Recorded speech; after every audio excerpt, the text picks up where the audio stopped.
Hey, welcome back to Are We There Yet? My little podcast. I am Bobby J. I am the dude running this thing best I can. Still getting used to it. You can find me on iTunes and Stitcher and Spotify. And I do record these, and I have been recently posting them on YouTube. So you can try and find these videos on YouTube as well. So, I think so much all day, every day. And sometimes I have some great ideas and I jot them down for this. And other times I get stuck in just these thoughts, these cycles of thoughts, and the whys and the whats and the hows. And that's, kind of what this is, right? Documentation as to kind of what goes through my mind. So I feel like sometimes I have some really good ideas, and other times I think it's crap. And so I'm always trying to just make sure I kind of have it all sort of figured out, I guess. Like what I want to say. Sometimes I feel like I just don't. I just get on here and kind of ramble. But kind of tying into what I was saying on my last episode about my childhood, okay, and how it affects me now. And I had a phone conversation with my sister a few days ago, and we talked about that stuff. And growing up in the same environment, same childhood, but we experienced things so differently. And we had different kinds of traumas. It's really interesting to talk to her about that and kind of like bounce things off each other. But we have similar conclusions about things too. How we were raised is kind of, instilled us to never feel worthy, never feel good enough, and never feel loved. And love was conditional. Love was it was like a reward almost. You do this and I love you, and you do this and I love you, and if you don't, oh. And I'm not saying that so much from my parents, but that was what they taught, right? About God. Well, if you do that, God will love you. If you do this, God will hate you or not be happy. And that was such a huge part of our upbringing that was what we knew. Love was like the reward you got for doing what you were supposed to do, doing what you were told to do. You were a good kid today. All right, you get some love. Oh, little Bobby, you were bad. You don't get love today. And living this like double life of, this good little Christian boy at home, and then this,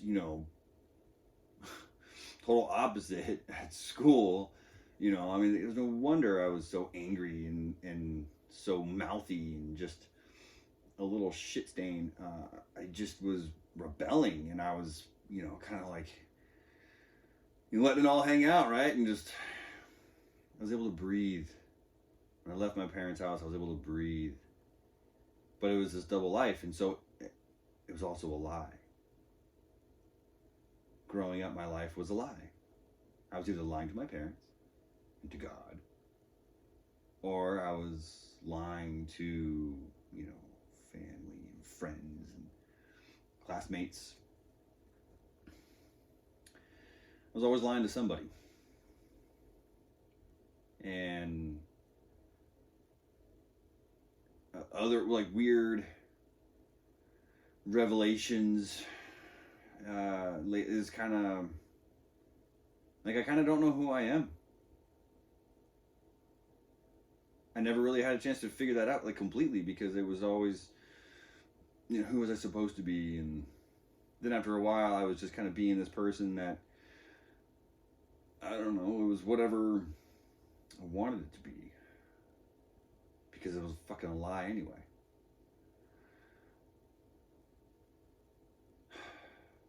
Really kind of, I don't know. I'm still kind of wrapping my head around it. Still kind of figuring it out.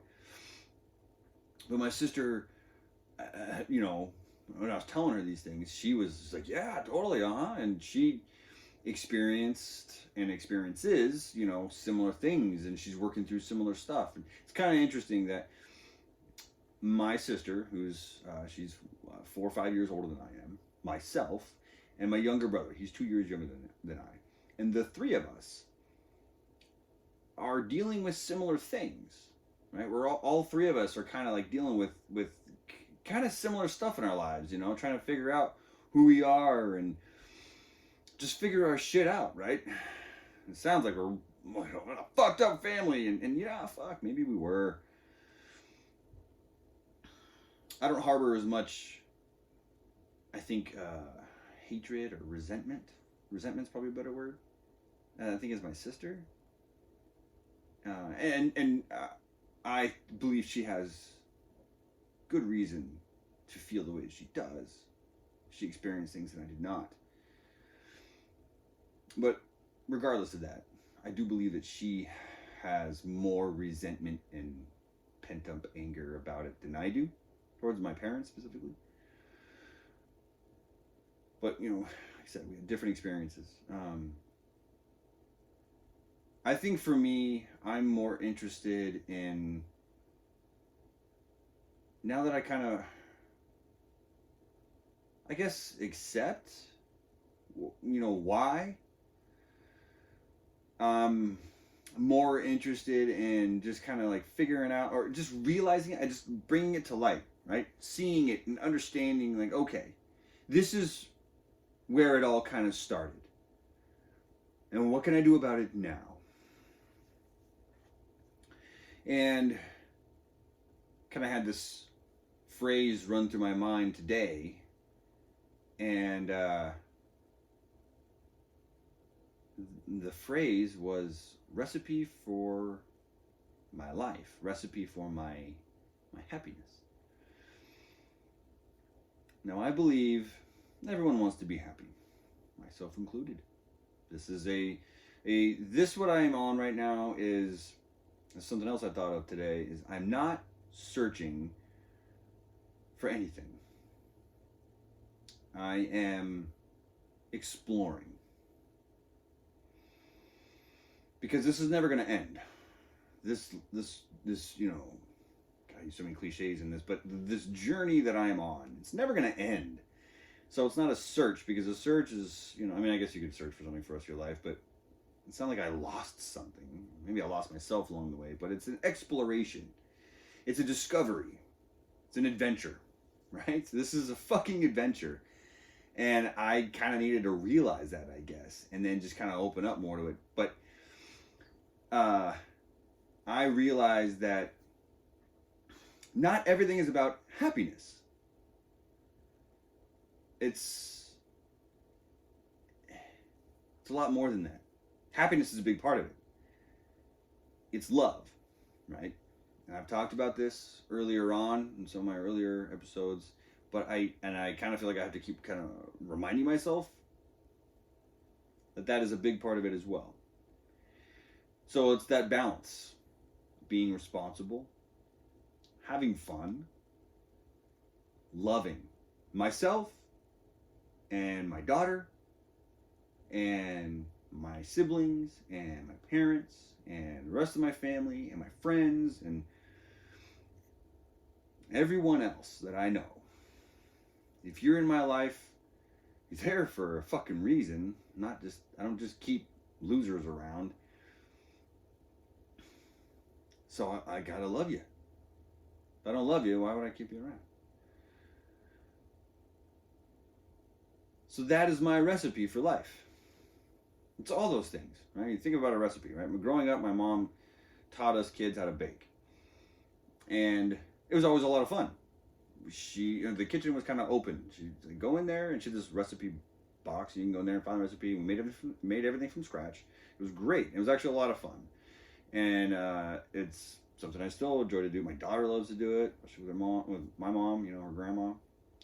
And so recipes are, you know, you throw in all these different ingredients, proper proportions for, you know, the desired outcome. You know, cake, cupcakes, cookies, brownies, whatever it is. So it's an analogy that kind of struck me today. It's obviously not original, but it just put it into a different perspective, I suppose, for myself. If I need that, you know, the balance, but the balance is my recipe. I need to tweak my recipe because this is something my sister said that really hit me. It struck, it resonated with me. When you are in pain,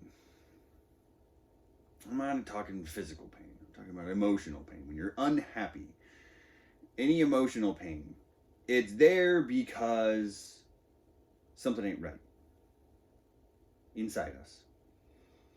Pain is the body telling us something is not right. We need to figure out what is wrong and fix it. The why is helpful in knowing, you know, how to fix it and not repeat it. So we're doing it again, right? That's why I believe why is important. You know, learn. But that pain is a good thing. And running away from it is the worst thing because it's not going to go away. And, you know, you're going to find a way to deal with it. Some people just, you know, dive into their work. That's what I did. Keep myself busy, distracted. Work, you know, when I get off work, what do? I go to the gym. Well, that's more work. And after that, what do? Oh, I go work on my truck. And what's that? More work. And I'm always fucking working. And then I get stuck in this, you know, forward, always working, never relaxing, never having fun mode. And it's always go, go, go, go, go. Do shit, do shit, do shit, do shit. And that's my way of dealing with the pain. I always knew it was there. I had no fucking idea how to deal with it. So now I am dealing with my shit and figuring out how I'm going to fucking deal with my pain. So,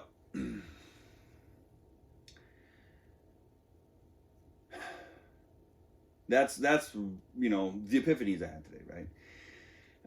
Another one that a few, I have them written down. Something else that kind of struck me was if I allow myself to stay the way that I am, to just let myself be, I'm a coward. Because running from the pain, that's what cowards do. You run. It's harder to stand there and face it and deal with it and come out stronger afterwards. It's hard to do it. So not dealing with that pain would make me a coward. I don't want to be a coward.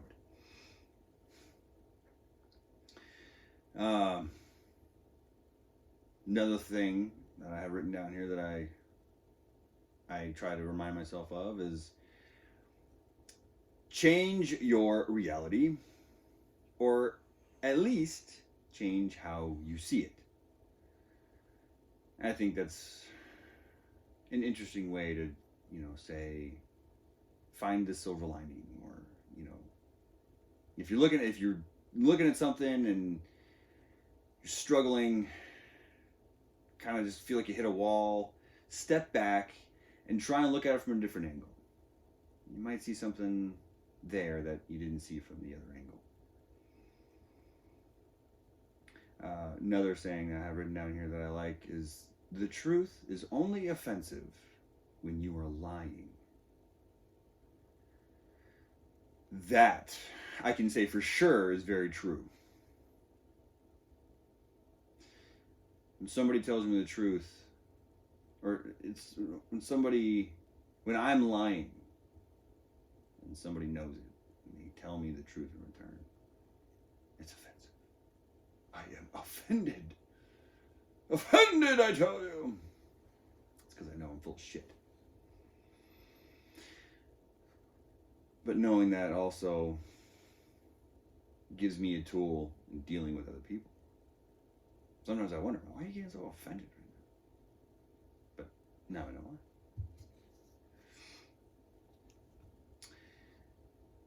why. Last thing I have written down here that I'll talk about tonight is relationships are mirrors. And I mean more specifically romantic relationships. Friendships too, all relationships. But intimate, romantic relationships more so. And I believe that's the case because they're supposed to be the closest. Right? I mean, you get your best friend, you guys talk about everything, but you're not fucking them. So there's still a different level of intimacy with a romantic relationship. And that person, a good partner anyway, is going to show you all the things about yourself that are good and bad. And it's up to you what you're going to do about that. You realize you have these bad habits, whatever they are. Are you going to do something about it? You're going to get better? Or are you going to run away? And be a coward? So what are you going to do? What are you going to do, Bob? Well, I've decided to love myself and take care of myself and adjust myself, realign myself, recalibrate myself, re-engage with the world, get my hands messy, get dirty, find my recipe. I want to figure out my recipe. Let's get baking, cooking, not baking, not smoking. Speaking of that, actually, I don't smoke anything. I used to smoke cigarettes. Quit a long time ago. This is something else I want to start leading into this. So I guess this is kind of a good way to lead into this. It's no better time than now. Just to set the background, I am drug-free. By choice, but also in my work, I can get drug tested at random, or if I get hurt, the drug test you immediately, so I don't. Hardly ever drink. Don't get drunk. When I do drink, on the rare occasion, it's just a couple glasses maybe, Don't really drink beer. I'll drink some of the liquor, whiskey mostly, but just one, maybe two. That's it. I don't get drunk. Don't like the way I feel. Don't like the way I behave. I haven't been drunk in fucking years. I was in my 20s, but I was not a nice drunk. Maybe that'd be different now, but now it's just like, fuck, I don't even feel good. Anyway, when I had a conversation with my sister a couple months ago now, I believe, and we're talking about all this life stuff that we're going through and everything, and she mentioned to me something that she had tried recently, which was psychedelics. Now, I was shocked to hear that my sister had done that. But I was more shocked to hear her experience with it and how it made her feel. And it's stuck with me. And never in my life did I ever consider taking anything like that. Never thought it would be interesting or kind of, I was like, nah, that's weird stuff.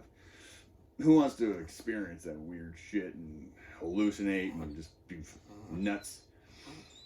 So, what? I'll start whimpering now. Or my puppy is, I don't know, having a bad dream.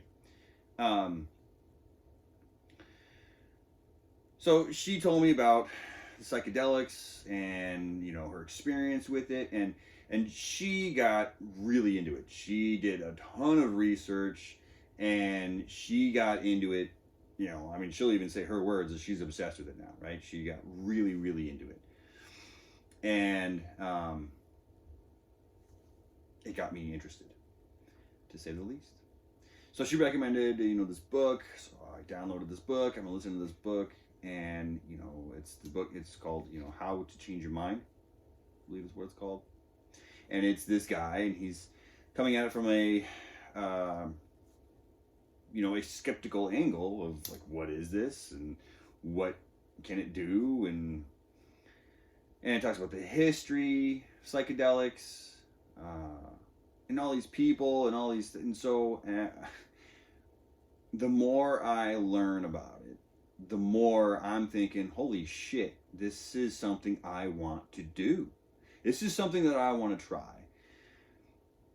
It's not some miracle working drug or something, but it sure as shit shows a lot of promise.